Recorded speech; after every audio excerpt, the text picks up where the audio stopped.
Et nous voilà de retour, madame, monsieur, à notre magazine de télévision. J'espère que vous êtes de bonne humeur, qu'on garde le sourire avec l'automne à nos portes et les changements politiques un peu partout dans le monde. À l'émission aujourd'hui, on parle musique. Nous recevons une tête d'affiche, Lionel Kizaba, auteur, compositeur, interprète, révélation Radio-Canada 2024-2025, multi-instrumentiste et pionnier de la musique électro-afro-congolaise basé à Montréal. Comment ça va? Ça va bien. Merci pour l'invitation. C'est un honneur et un grand plaisir de vous recevoir à en fait, cette émission. En fait, hier soir, pendant que tout le monde suivait les débats, là, les campagnes électorales américaines là, qui vous tapent la tête, qui vous donnent des mots de tête, moi, j'écoutais votre musique. Okay. J'ai écouté votre musique et j'ai également constaté que vous avez fait quand même plusieurs pays en dehors de Montréal, du Québec, où vous êtes déjà connu, Révélation Radio-Canada 2024-2025. J'ai vu des images de vous en Chine, où vous êtes produit, où le public chinois dansait comme pas possible, où les Chinoises là, dansaient. Vous êtes de la République démocratique du Congo. Exact. Et depuis quand est-ce que vous faites de la musique et en fait, comment est-ce qu'on peut définir votre musique? Parce que pour moi, quand j'entends ce mot-là, afro-futuriste, j'aime bien le mot afro parce qu'afro, c'est toujours l'Afrique. Exact. Mais futuriste, c'est donc le futur.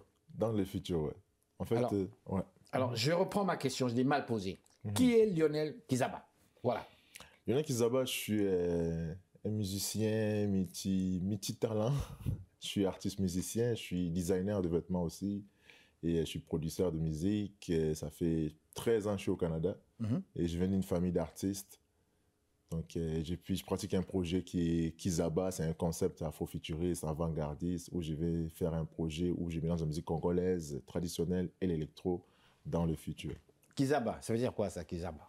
Kizaba, c'est un genre de nom savant que mes parents ont donné, savant, qui veut dire quelqu'un qui connaît presque tout. Kizaba, ça c'est Anti-Congo, ça. Anti-Congo. Parce que vous avez oublié, vous n'avez pas voulu le dire. Mais ça c'est dans le dialecte Kikongo, parce que ça existe, le dialecte Kikongo. Exact. Et Kizaba, ça veut dire la personne qui se souvient toujours, quoi, qui sait tout.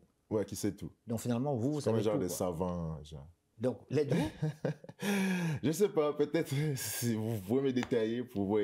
En fait, ça va venir des gens qui vont plus me détailler, en fait. Ok, si vous voulez, on va aller tout de suite là vers un extrait musical. Et vous nous avez envoyé plusieurs. C'est à vous de nous présenter. Je sais qu'il y a un bébé là qui va naître bientôt là dans votre collection ou qui est déjà là. Mais qu'est-ce que vous nous présentez? En fait, je présente, là, j'ai un nouvel album qui est sorti. En fait, c'est un ancien album, j'ai sorti ça en 2022 avec la distribution des Nuits d'Afrique qui me soutient au niveau des plateformes, distribution avec Believe. Et l'album, ça s'appelle Kizavibe. Et là, dans l'année prochaine, 2025, au mois de février, mois de l'histoire de Noir, je sors un album qui est plus où j'ai fait un retour un peu à l'ancestral. Où je parle de mes ancêtres du Congo, Simo Kimbangu, Kimpavita, je parle un peu de ma culture traditionnelle musique du Congo. Justement, on va revenir parce que ce sont des noms quand même très intéressants. Exact. Mais pour le moment, on va présenter un extrait musical. Quel est le titre de cet extrait que l'on peut retrouver facilement sur YouTube? On peut mettre la chanson Kizavibe. Kizavibe. Ouais, Kizavibe ou... Non, on va mettre My People. My People. Et My People, ça c'est... C'est une chanson que j'ai composée pour tout mon public qui me soutient dans l'international et le public québécois aussi qui me soutient, canadien. Et qu'est-ce que vous leur dites dans cette chanson? My People, en fait, je parle de l'amour de la musique. Cette musique, je l'ai créée pour ce public-là qui vient dans mon show, qui vient s'enjailler, qui vient avoir du plaisir. Donc, c'est un genre de partage musical que j'ai fait avec mon public qui me soutient. Bon, ben alors on y va avec My People.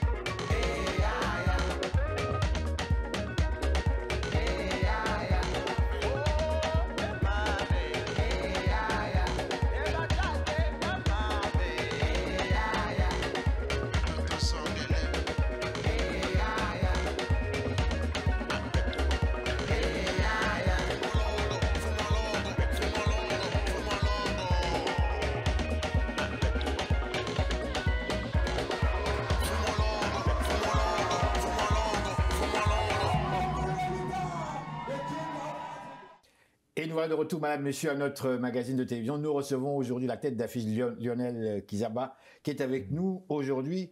Lionel Kizaba, vous êtes originaire de la RDC et vous êtes également, si je ne m'abuse, de l'ethnie Bakongo. Exact. Puisque vous nous citez des noms qui sont quand même connus au travers toute la République démocratique du Congo, je dirais même l'Afrique aussi, et peut-être le monde. Vous avez parlé de Simon Kimbangu. Exact.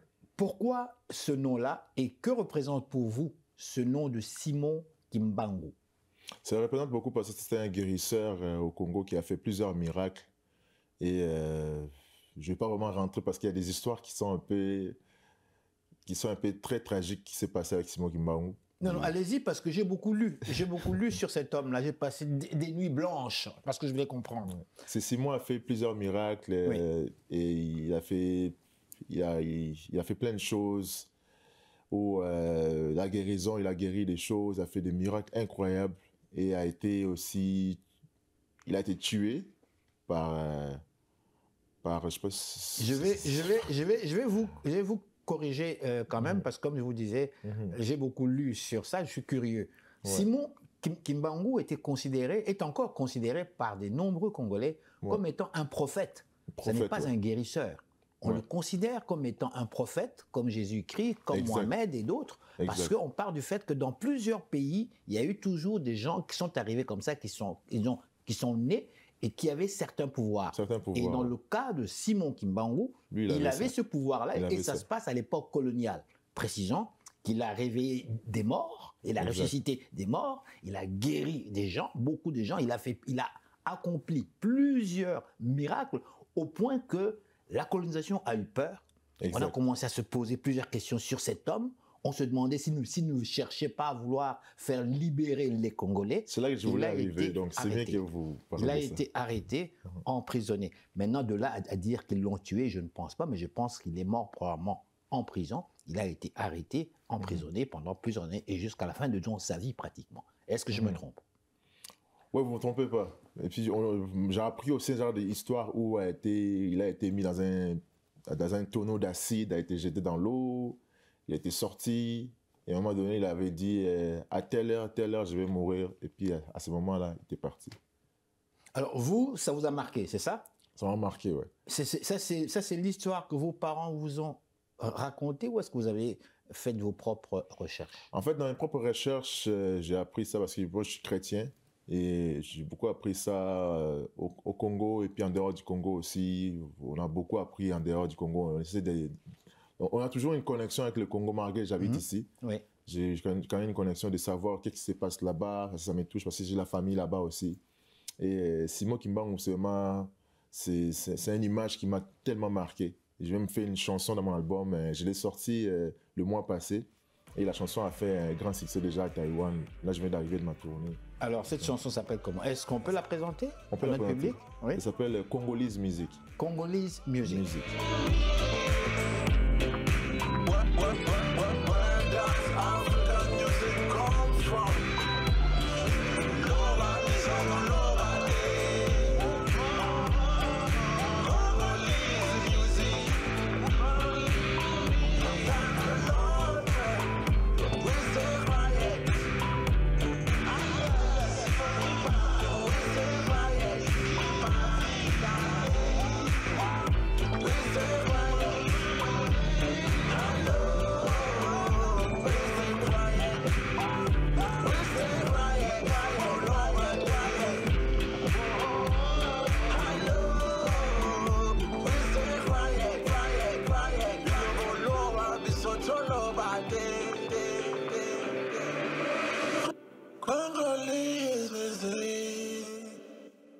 Et nous voilà de retour à notre magazine de télévision. Si vous venez de vous joindre à nous, je vous dis encore une fois bonjour, merci de suivre cette émission qui met l'accent sur les réalités africaines et pourquoi pas black ici même à Montréal.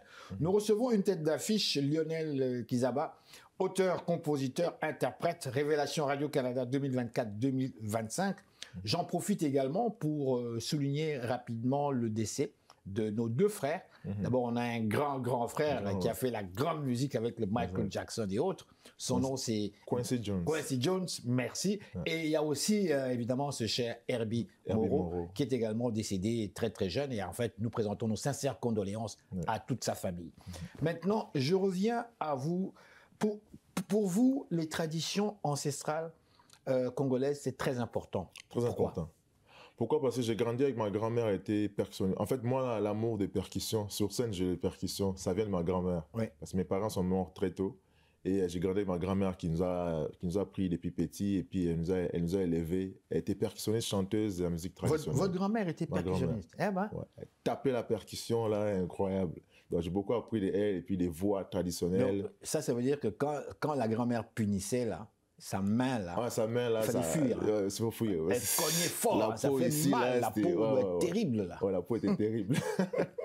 Non, je savais vraiment de elle. Et puis, l'amour de la musique traditionnelle, ça vient de elle.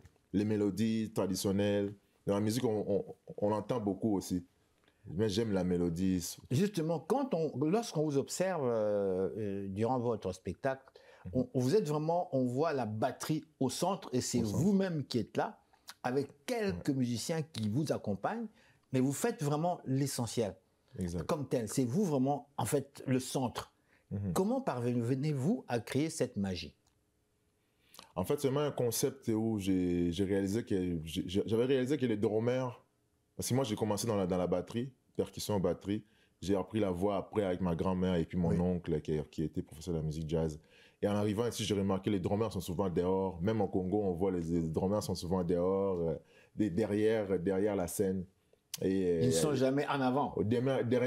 Jamais en avant. On les cache toujours un peu. Oui, on est toujours cachés par des chanteurs devant nous. Je me suis dit non, il faut que j'impose un concept où c'est moi qui vais être au centre des... Au centre, carrément. Et carrément, ouais.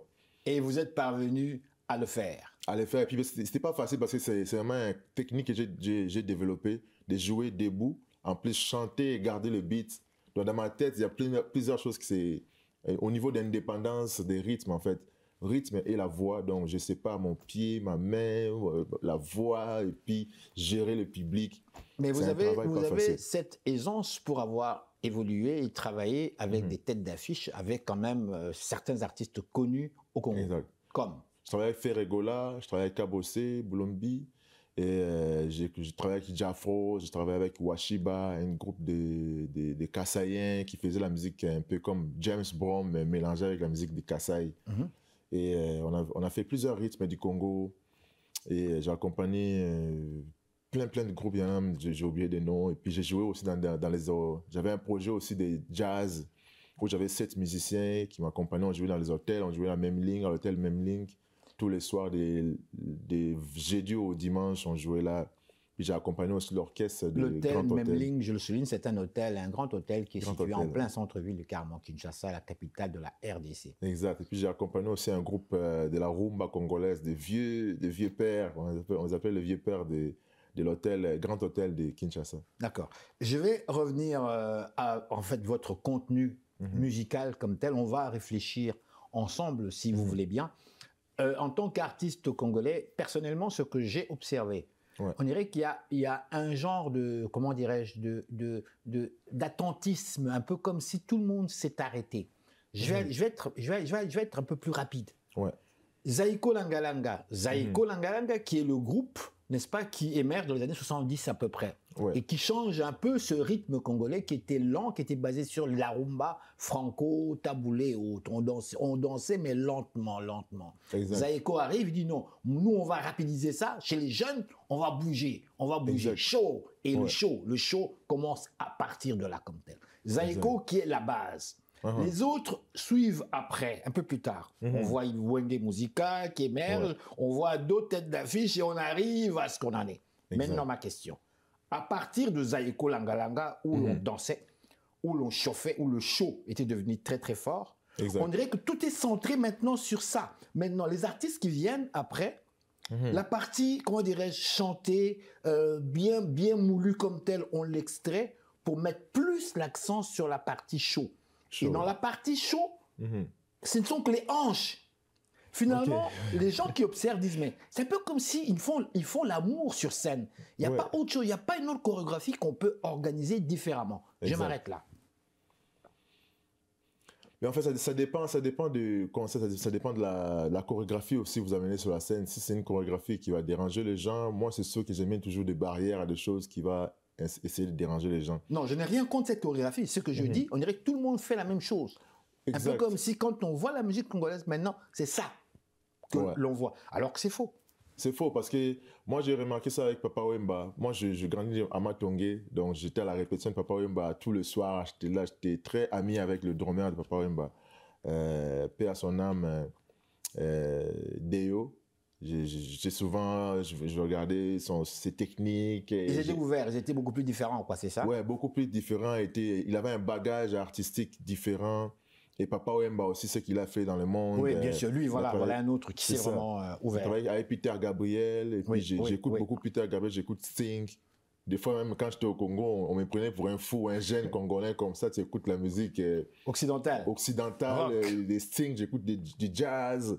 Mes amis me prenaient pour un fou, mais ça c'est mon oncle. Mais des fois, il me faisait, écoute ces CD-là, quand j'écoute la musique congolaise, il venait là, il me donnait une petite claque là.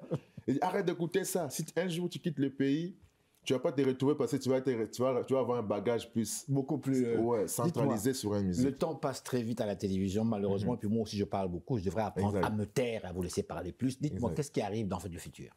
Dans le futur, j'ai un album qui s'en vient pendant le moment de l'histoire des Noirs. Je sors mon album le 15 février. Ça va être au Club Soda. Donc c'est un album très conceptuel où je parle de la culture congolaise qui est roots, la musique traditionnelle.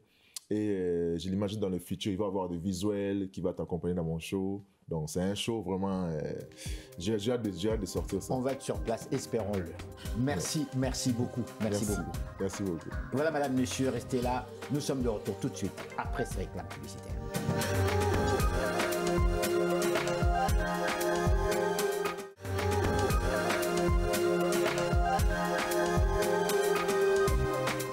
Et voilà, c'est déjà la fin de l'émission. Nous espérons que vous avez aimé.